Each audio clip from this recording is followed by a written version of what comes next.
Hello, my name is James Edwards. I'm from Florence, Alabama. I'm up here today with Broad Fork CP Church, and the title of the message was called Six Pits to an Identity Crisis.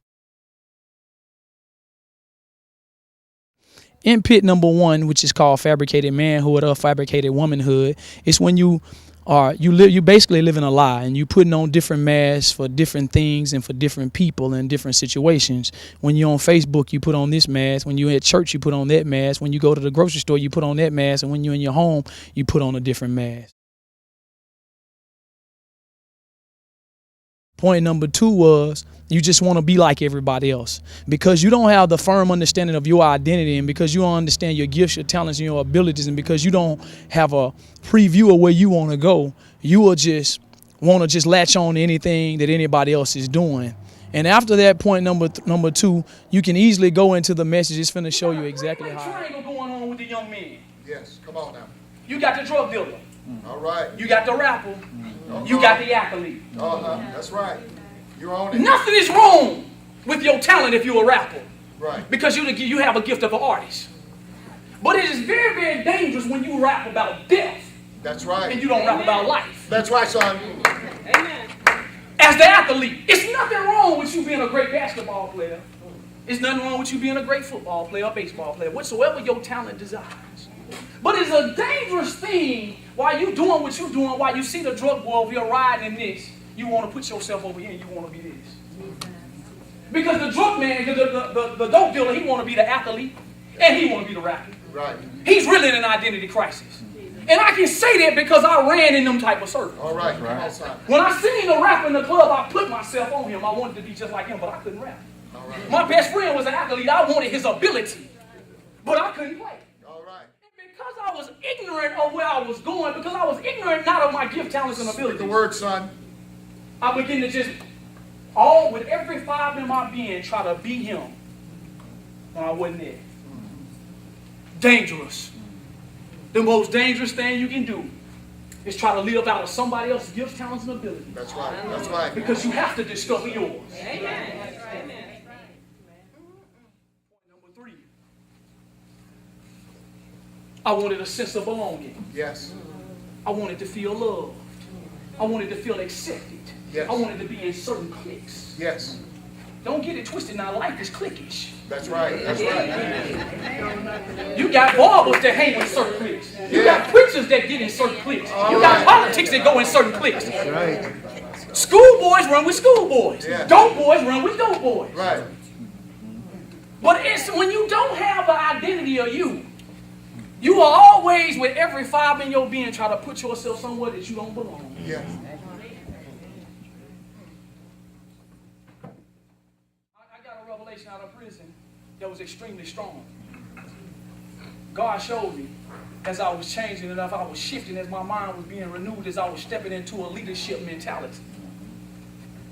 He says two type of men in prison at that time. But I learned it is two type of men, not only in prison, but in the world too. The one that needs a hand for guidance, and the one that needs a hug for love. All right, son. That's good. And we cannot face the situation for what it is, John. Come on, say it, son. Because I didn't get the love that I needed. I didn't get the nourishment. I didn't get none of the edifying products that I needed to be who I was. I latched on to the first thing I seen. That's right. The streets. The streets, yeah.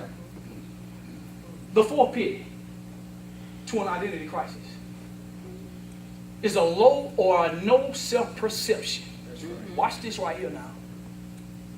A no self-perception means this right here, that you have a distorted image of who you are. That's right.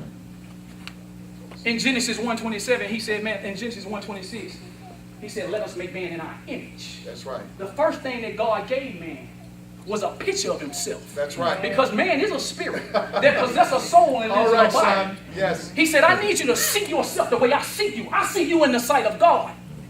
You come from me. Yes. So therefore, you are a creator. You have power.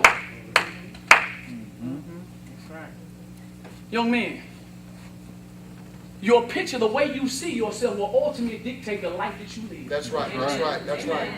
If you see yourself as a drug dealer, guess what you're going to be? You're going to be a drug dealer. If you see yourself as a robber, guess what you're going to be? You don't have to tell me how you see yourself. All I got to do is just watch you. All right. All right. It's just that simple. Come on, son. Because you live out of what you think, and you live out of your own perception the way you see yourself. Yes. Right. The self-perception is so important. Good, Christine. Simply because if you don't identify yourself, the world will. That's right. That's right. That's right. The world will put a label on you, That's right. and you will believe the label, and whatsoever the label is, you'll begin to live up to it. That's right. They call me Butch. All right. I lived up to Butch with every fiber in my being. All right, son. That's what your cousin said. But when I got to the design place, the Bible said that Jacob was left alone. Oh, yes. And he began to wrestle Come on now. with the angel. He wrestled with God. He wrestled with himself. When I began to wrestle, Watch this now. he asked a question. Jacob said, he said, turn me loose. Jacob said, we've been fighting all night long. Ain't no way in the world. Yeah. That's right. He said, I won't let you go. Till you bless me. Yeah. He said, what is your name? He said, my name is Jacob. He said, that's the problem right there. You what everybody else calling you. That's right. You are not a manipulator. You're not a con man. You're not a trickster. You're not a liar. What you say? You are Israel. Yes. You are Prince who has struggled with God and prevailed.